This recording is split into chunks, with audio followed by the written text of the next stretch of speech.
Hello friends, నేను మీ నాగలక్ష్మిని. ఒక రెసిపీతో మీ ముందుకు వచ్చేసానండి. ఏంటండి అని అంటారా? వామన చింతకాయలు వస్తున్నాయి కదా, కొత్త చింతకాయలు, దాంతో పచ్చడి చేశానండి. అది ఎలాగా అంటే మామూలుగా చేసుకుంటాం అందరం, కానీ ఇది వెరైటీగా చేశాను కొంచెం. అదేం చేశాను, వెనకాల తొక్కు ముందు తొక్కులు తీసేసి, మొత్తం తొక్కంతా కాదు, అటు తొడిమే ఇటు ముందు ముక్క తీసేసి ఇలా ముక్కలు చేసేసి నూనెలో వేసి, బాండీలో నూనె వేసి, దాంట్లో ఇంత నూనె, కొంచెం నూనె వేసి వేయించేయాలి. అప్పుడేమవుతుంది, చింతకాయ మెత్తపడుతుంది. మెత్తపడిన చింతకాయని తీసి పక్కన పెట్టండి. తర్వాత మిరపకాయలు, 4 ఎండుమిరపకాయలు, మిరపకాయలు, అన్ని పచ్చిమిరపకాయలు, తర్వాత పసుపు, ఉప్పు అన్నీ వేసేసేయండి. అందులో మామూలుగా తిరమాత వేసుకుంటాం కదా, మినపప్పు, శనగపప్పు, ఆవాలు, జీలకర్ర వేసేసి, ఇంగు వేసేసి, తర్వాత మిరపకాయలు, పచ్చిమిరపకాయలు వేసేసి ఆర్పేసేయండి. పచ్చిమిరపకాయలు వేయగానే ఆర్పేసేయండి. అన్నీ వేగాక చల్లారనివ్వండి. చల్లారాక గ్రైండ్ చేయండి. గ్రైండ్ చేసేసి అది కూడా చింతకాయలు ఉడకబెట్టాం కదా, అది కూడా గ్రైండ్ చేసేయండి. మెత్తగా గ్రైండ్ చేసేయండి. 4 వెల్లుల్లిపాయలు వేయండి, అందులో పచ్చివే వేసి గ్రైండ్ చేయండి. అదిరిపోయింది పచ్చడి, బ్రహ్మాండంగా ఉంది. మీరు చేసుకోండి. నచ్చితే లైక్ చేయండి, కామెంట్ చేయండి, సబ్స్క్రైబ్ చేసుకోండి. చివరి వరకు వీడియో చూడండి.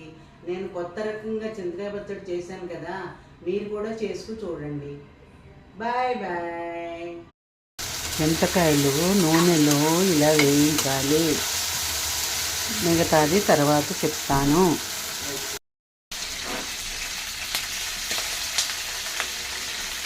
పచ్చిమిరపకాయలు, 4 ఎండుమిరపకాయలు,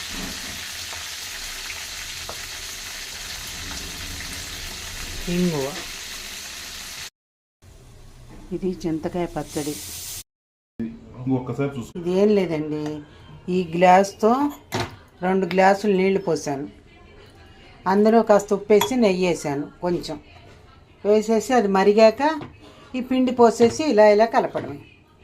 కలిపితే ఇలా వచ్చింది, అంతే, ఈజీ. రాగి ముద్ద. రాగి పిండి ఏం చేస్తాము, నీళ్లు మరగబెట్టేసేయాలి.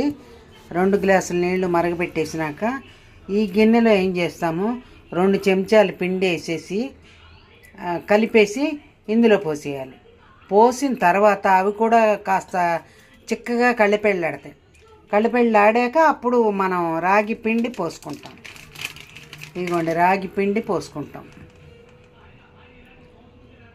పోసేసుకుంటే ముందు కలవదు, తర్వాత నెమ్మదిగా ఇలా ఇలా ఇలా ఇలా కలిపేసేసి తీసేసుకోవటమే. ఇదే రాగి ముద్ద.